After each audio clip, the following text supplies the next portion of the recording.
that whole situation as quickly as possible. But having to do with nuclear, we've had some very, very good talks with Iran, and I don't know if I'll be telling you anything good or bad over the next 2 days, but I have a feeling I might be telling you something good. We've had some real progress, serious progress.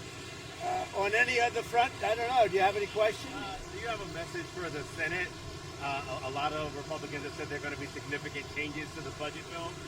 Well, I want the Senate and the senators to change, to make the changes they want, and we'll go back to the House and we'll see if we can get them. In some cases, those changes maybe are something I'd agree with, to be honest. It happens. But we've had a very good response from the Senate, and I don't know how Democrats can't vote for it. If they don't vote for it, they're talking about a 68% tax increase. Remember that. If the Democrats don't vote, it's a 68% tax increase, which is ridiculous. And one of the things that's being covered indirectly is the fact that we'll be lowering the cost of drugs from 50 to 85% under Trump. And it's going to have indirectly something to do, not directly, but indirectly something to do with the bill, the one big, beautiful bill. And it is a big, beautiful bill. And so I think the Senate is going to get there. I hope they're going to get there. I think they're going to have changes. Some will be minor and some will be, fairly significant. But we've been working with the House all the way up. They've been working together. And the Speaker has been working with the leader of the Senate. And, they've done a great job. John Thune and Mike Johnson have done a fantastic job. They've been working together all the way up. So hopefully that'll be fine. President Trump, he's under federal investigation. Do you have a comment on that and how that should? Exactly. I just read about it just like you did, having to do with Andrew. I've known Andrew, and we've had an on-off relationship. He was saying the greatest things about me. I'm the greatest president, etc. And then the next day it hit us. But I did a lot for them. I brought in the ship during the COVID crisis. I brought in the Mercy ship, and I built about 3,000 units in the Javits Convention Center, and he didn't use them. I don't understand it. He wanted them, but he didn't use them. But I hope it's going to be okay. I hope it's not going to be serious for him. Let's see what happens. You spoke to European Commission President von der Leyen. Did you discuss the 50% tariffs, and did you agree to She just called me, as you know, and she asked for an extension on the June 1st date. And she said she wants to get down to serious negotiation because I told you specifically, I told anybody that would listen, they have to do that. And we had a very nice call, and I agreed to move it. I believe July 9th would be the date. That was the date she requested. Could we move it from June 1st to July 9th? And I agreed to do that. And that she said we will rapidly get together and see if we can work something out. Another question. You announced on Friday about U.S. Steel and Nippon Steel. Yeah. What will the ownership structure look like? What made you satisfied about It'll be controlled by the United States. Otherwise, I wouldn't make the deal. I went to the unions, all of the local unions. They all wanted it. And I'm doing it because all of the congressmen came in, about 5 of them, and the others, I understand, are in concurrence, and they asked that I do it. Everybody seems to want it, and we'll see. We'll see what the final is. But they're going to invest billions of dollars in steel, and it's a good company. Nissan's a very good company. We'll see.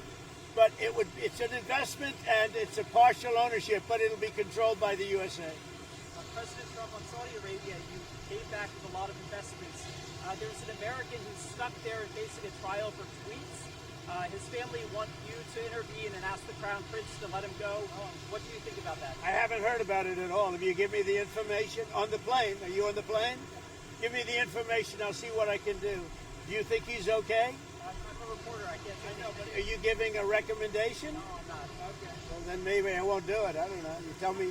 The way you posed the question, I thought you assumed he was okay. What did he do, supposedly? He sent some political tweets about Saudi Arabian politics. Were they bad?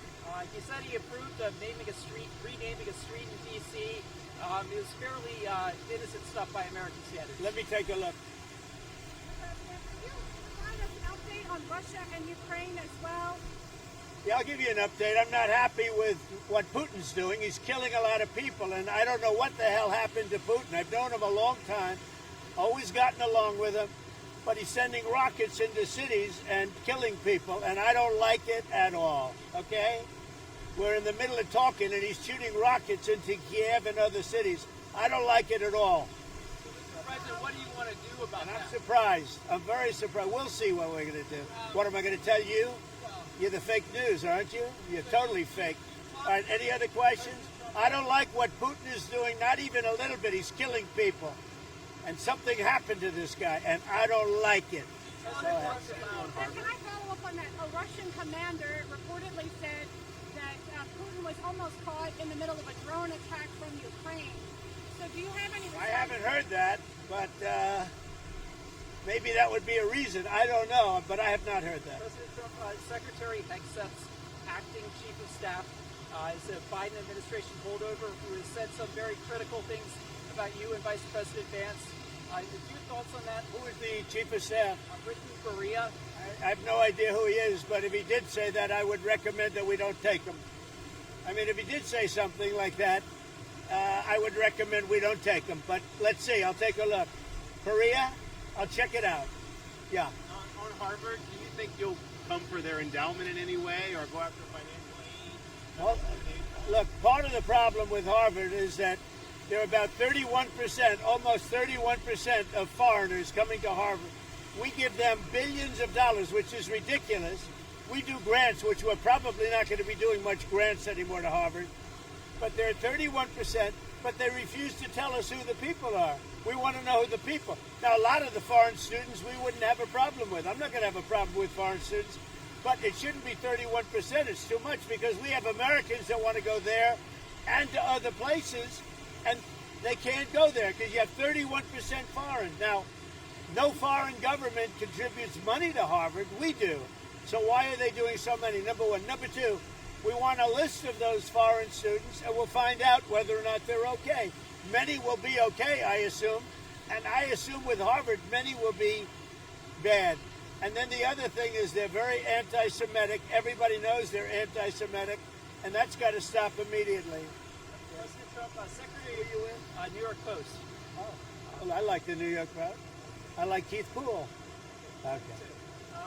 So, Now Secretary... I'm going to be nicer to him. I didn't know it was with him. Go ahead. Secretary Bessent has said that we don't need to return textile manufacturing to the United States. How do you see, like, a lot of your reciprocal tariffs are pretty big on those low-income countries? Yeah, no, I tend to agree. We're not looking to make sneakers and T-shirts, and we want to make military equipment. We want to make big things. We want to do the AI thing with the computers and the many elements. But the textile, you know, I'm not looking to make T-shirts, to be honest. I'm not looking to make socks. We can do that very well at other locations. We are looking to do chips and computers and lots of other things. And tanks and ships, meaning ships, yeah. You mentioned you were happy with the talks with Iran. Will there be another round of talks soon? Very soon. The Iran talks, I can't tell you what's going to happen tomorrow. I can tell you the Iran talks have been going very well. And you said you're And unhappy. I'd love that to happen because I'd love to see no bombs dropped and a lot of people dead. I really would like to see that happen. And I think there's a good chance that it could happen. You mentioned you're unhappy with President Putin. You've talked before about putting more sanctions on Russia. Is that something you're considering more seriously? Absolutely. He's killing a lot of people. I don't know what's wrong with him. What the hell happened to him, right? He's killing a lot of people. I'm not happy about that. Go ahead. What else? Anything else? There was just a person arrested for attempting to plot in Israel to throw Molotov cocktails at a U.S. Embassy office in Tel Aviv. Yeah. The person also reportedly, who's a dual German-U.S. citizen, issued threats against your life. If you Against could- my life? Against your life, yes, sir. We've got a lot of them around. We've got a lot of sick people around. Thank you very much, everybody. Thank you.